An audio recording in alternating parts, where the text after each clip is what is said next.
पूर्वी चंपारण की सबसे चर्चित सीट कल्याणपुर विधानसभा सीट। इस सीट में आखिर खास क्या है? कौन कौन नेता यहां से चमके और कौन से हारे? और आखिर जातीय समीकरण क्या कहते हैं इस सीट के बारे में? आइए जानते हैं इस सीट का पूरा इतिहास, राजनीति और समीकरण। कल्याणपुर विधानसभा की कहानी शुरू होती है 2008 के परिसीमन से। इससे पहले ये सीट अस्तित्व में नहीं थी। परिसीमन के बाद इसे पूर्वी चंपारण जिले का हिस्सा बनाया गया और 2010 में पहली बार यहाँ चुनाव हुए। पहली बार चुनाव में जेडीयू की रजिया खातून ने जीत दर्ज की, लेकिन राजनीति के पन्ने जल्दी बदलते हैं। 2015 में यहाँ भाजपा के सचिंद्र प्रसाद सिंह ने रजिया खातून को 11,488 वोटों से हरा दिया। वहीं 2020 में समीकरण पूरी तरह पलट गए और राजद के मनोज कुमार यादव यहाँ से जीत गए। यानी भाई यहाँ जनता हर बार सोच समझकर नया प्रयोग करती है। कोई सीट पक्की नहीं है, कोई गढ़ नहीं है। अब जरा पीछे चलते हैं। 2009 के उपचुनाव में राजद के अशोक वर्मा विजेता बने थे। फरवरी 2005 में भी वे ही जीते थे। साल 2000 और अक्टूबर 2005 में अश्वमेध देवी 2 बार विधायक बनी, पहली बार समता पार्टी से और दूसरी बार जदयू से। अब तक कुल 14 बार चुनाव हो चुके हैं इस सीट पर।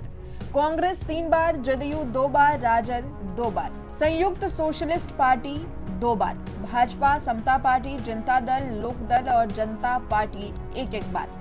यानी इतिहास गवाह है, इस सीट पर सबने मौका पाया। 2015 में कुल 2,26,628 वोटर थे। 59.8% मतदान हुआ। नोटा को भी 4,260 वोट मिले। बीजेपी के सचिंद्र प्रसाद सिंह ने 36.9% वोट पाकर जीत दर्ज की।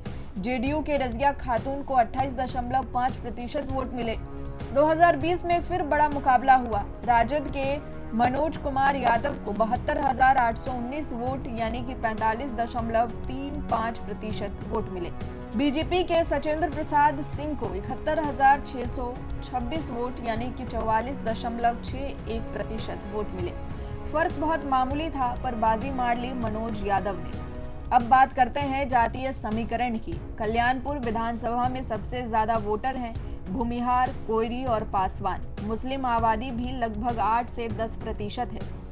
2010 में यह सीट अनुसूचित जाति एससी के लिए आरक्षित कर दी गई। एससी वोटर करीब 68,096 यानी कि 20.99% है। एसटी वोटर सिर्फ 97 यानी कि 0.03% है। यानी मुस्लिम वोटर करीब 34,389 यानी 10.6% है। और हाँ, यहाँ की खासियत ये भी है कि महिला प्रत्याशी यहाँ बाकी सीटों से ज्यादा नजर आती है। ग्रामीण वोटर लगभग 98.8% है, यानी कि ये पूरी तरह से ग्रामीण इलाका है। शहरी वोटर सिर्फ 1.2% है। ये सीट एकदम बदलती हवाओं वाली सीट है, कभी जदयू, कभी भाजपा तो कभी राजद। 2020 में राजद के मनोज यादव ने जीत जरूर हासिल की, लेकिन अंतर इतना कम रहा कि 2025 में यहाँ फिर कड़ा मुकाबला देखने को मिल सकता है। आपको क्या लगता है, अगली बार किसकी जीत होगी? कमेंट में बताइए। वीडियो पसंद आया हो तो लाइक और शेयर करिए। बाकी खबरों के लिए चैनल को भी सब्सक्राइब जरूर कर लें।